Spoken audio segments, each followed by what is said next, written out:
الحمد لله وكفى والسلام على عباده الذين اصطفى أما بعد فأعوذ بالله من الشيطان الرجيم بسم الله الرحمن الرحيم وإذ ابتلى إبراهيم ربه فأتمهن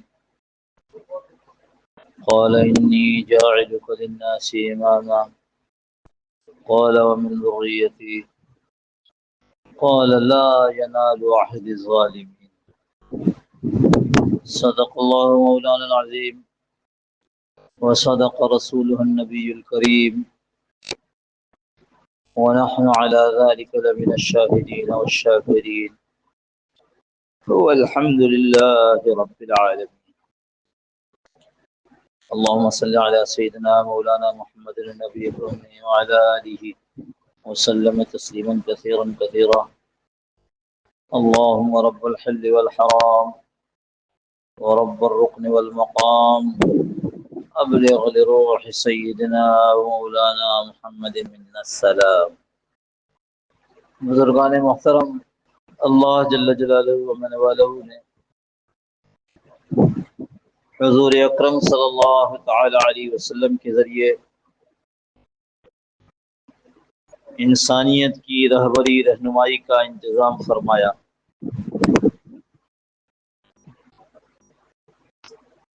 اور اس کے یعنی انسانیت کے پیش آمدہ مسائل کے حل کے لیے بعض احکامات کھلے الفاظ میں، بعض احکامات اشاروں میں اور بعض راستے اور طریقے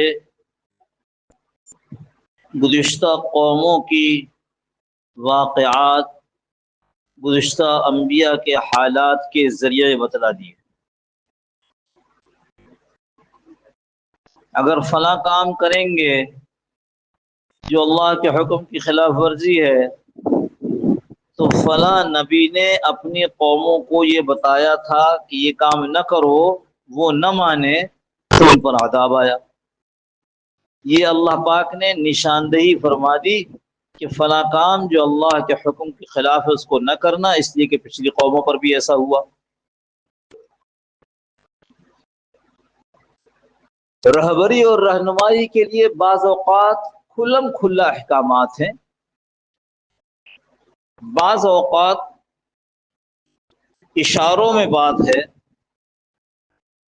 اور بعض اوقات وہ واقعات اور حالات بتا دیے گئے جن سے ہم سبق حاصل کر سکتے ہیں. قرآن اور حدیث، پھر صحابہ کے حالات، یہ اللہ رب العزت کی طرف سے ہماری رہنمائی رہبری کے لیے انشاءاللہ تا قیام قیامت موجود ہوں. جو حالات، جو واقعات، جو مسائل، جو باتیں سامنے آئیں ان کے لیے علماء سے رجوع کرنا چاہیے، جو قرآن سے بھی واقف ہیں، جو حدیث سے بھی واقف ہیں اور جو صحابہ کے حالات زندگی سے بھی واقف ہیں.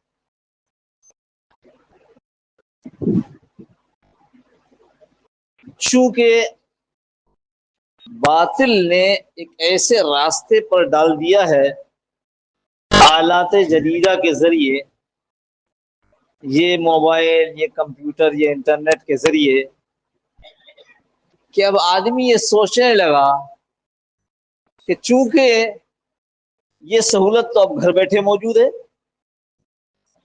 بستر پر لیٹ جائیے، تکیہ سر کے نیچے رکھیے، ایئر کنڈیشن چلا دیجیے اور پھر گوگل پر لکھ دیجئے کہ یہ فلاں مسئلے میں کیا حکم ہے.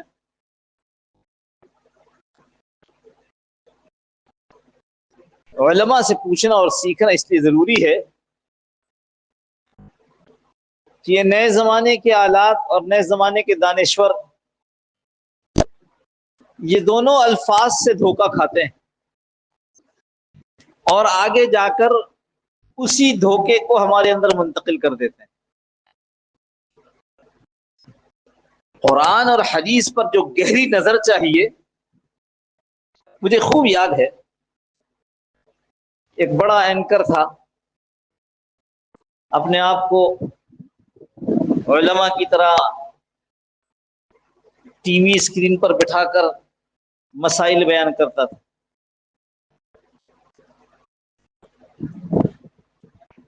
اب کرتے یہ لوگ کیا ہیں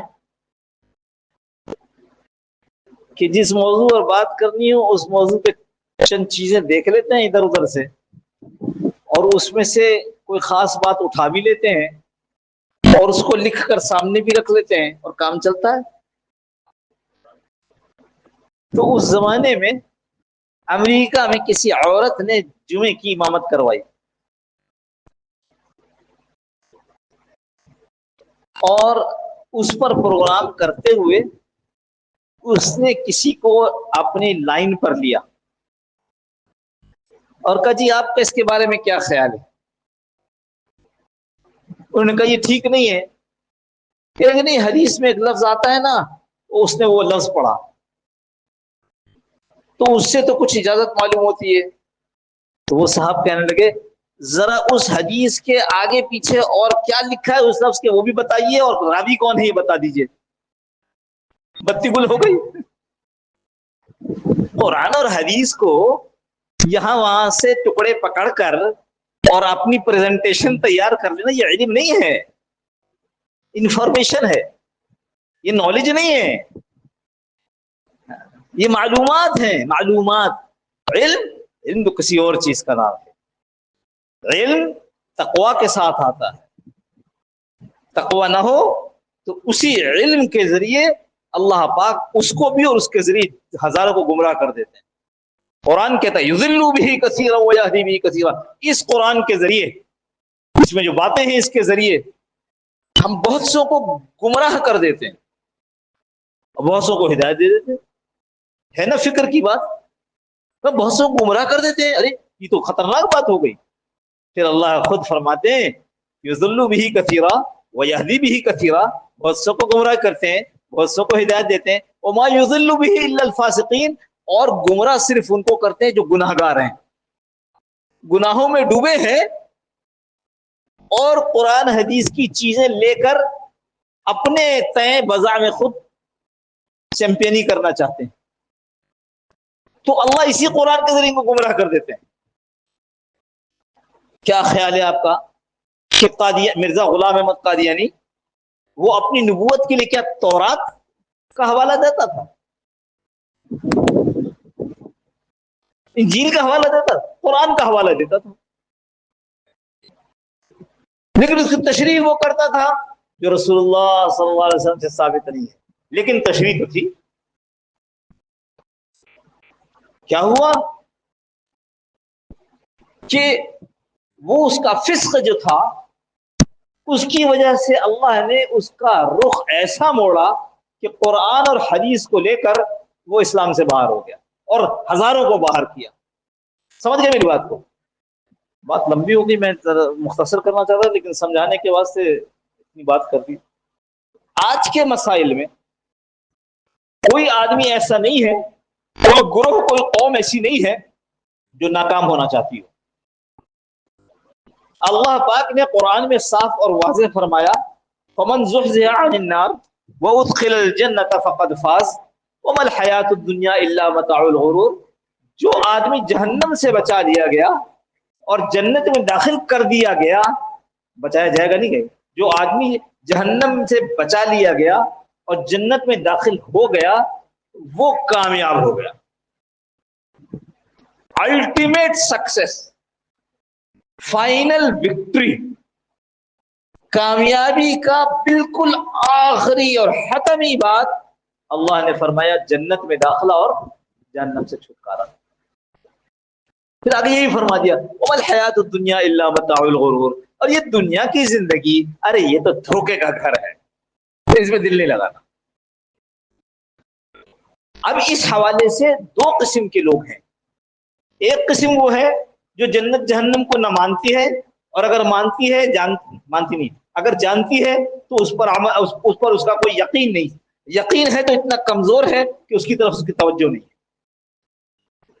ایک گروہ ہوا ہے، میں نے سب کو ایک میں لپیٹ دیا، اور ایک چھوٹا سا قلیل گروہ ہوا ہے جو یہ سمجھتا ہے کہ واقعی یہی صحیح ہے، دنیا میں لاکھوں کروڑوں کی کوٹھیاں ہوں، دنیا میں ملک امریکہ جیسا قبضے میں ہو، دنیا میں پریزیڈنٹ آف امریکہ جیسا منصب میرے پاس ہو، اور ایمان کے بغیر چلا گیا یعنی جہنم میں داخل ہو گیا، مجھ سے زیادہ ناکام کوئی بھی نہیں۔ بہت چھوٹا سا گروہ ہے یہ۔ اس گروہ کے اندر مسائل کی بہتات ہے۔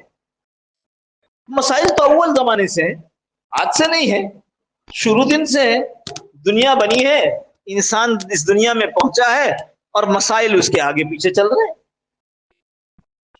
ختم کب ہوں گے؟ جب آدمی رخصت ہو جائے گا، جب دنیا سے رخصت ہو جائے گا مسائل ختم ہو جائیں گے، اب نئے قسم کی باتیں شروع ہوں گی اس کے لیے، دنیاوی مسائل ختم۔ تو مسائل اول دن سے ہیں، پر آج کے مسائل پیچیدہ ہیں، اجتماعی مسائل بھی پیچیدہ ہیں، انفرادی اپنے گھریلو ذاتی مسائل بھی پیچیدہ ہیں، حالات بھی پہلے سے زیادہ پیچیدہ ہیں۔ وہ حالات معاشی ہوں، معاشرتی ہوں، سیاسی ہوں، جیسے حالات ہوں، وہ حالات بھی پہلے زمانے کے مقابلے میں بہت پیچیدہ ہیں۔ لیکن مجبوری یہ ہے کہ ایمان کی کمزوری کی بنا پر ہم اللہ کے نبی سے نہیں پوچھتے کہ کرنا کیا چاہیے۔ میں آپ سے آج کے دور کا سب سے بڑا مسئلہ رکھ رہا ہوں، اس سے بڑا مسئلہ آج کے دور میں کوئی بھی نہیں۔ میں پھر آپ سے عرض کروں، میں اس گروہ کی بات کر رہا ہوں جو گروہ اللہ کو مانتا ہے اور اللہ کی اس بات کو بھی تسلیم کرتا ہے کہ جنت میں داخل ہونا، جہنم سے بچا لیا جانا، یہ اصل کامیابی ہے۔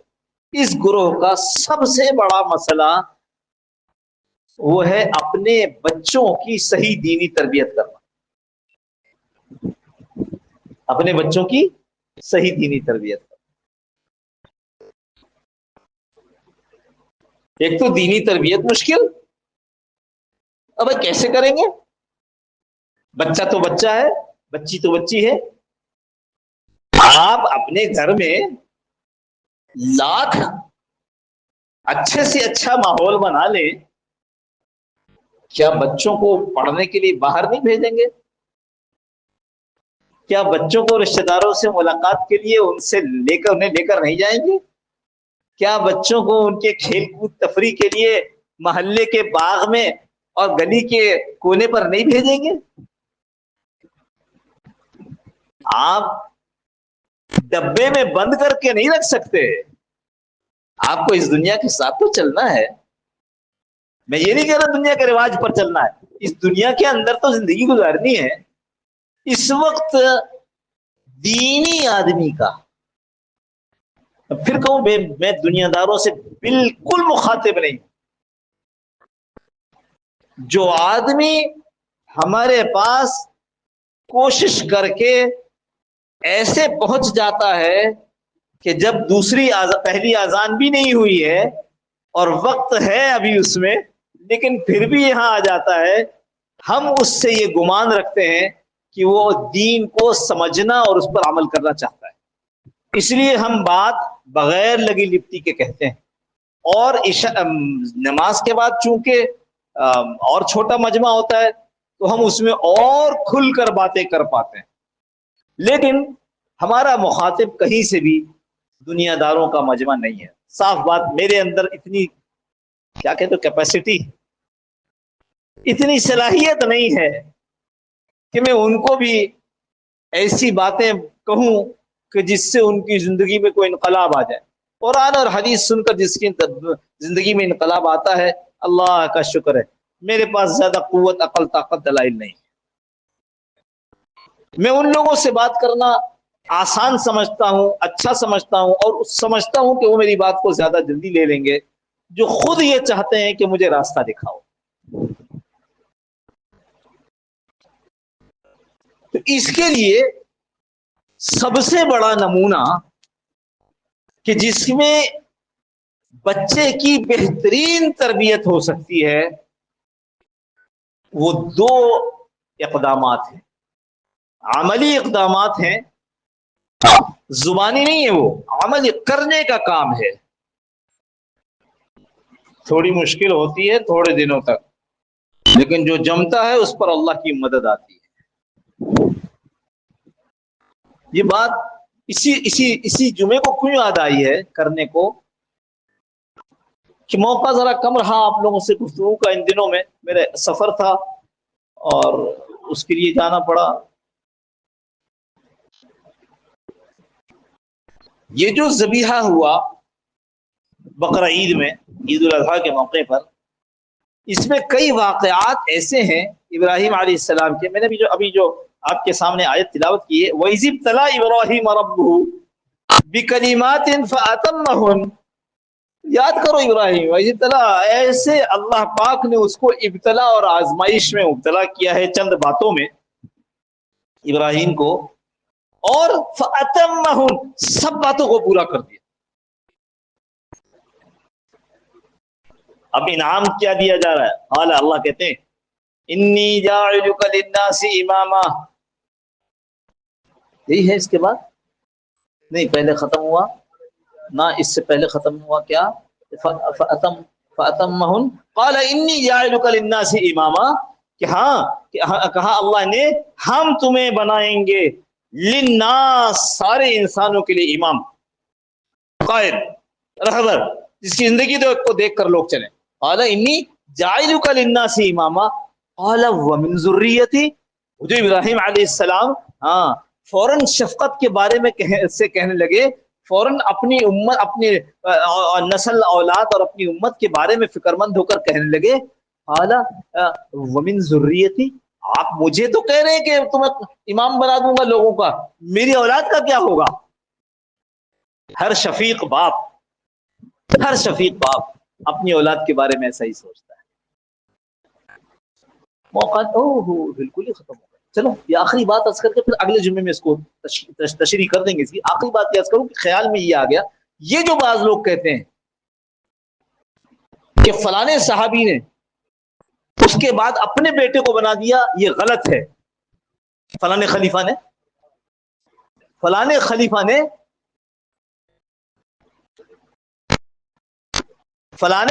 نے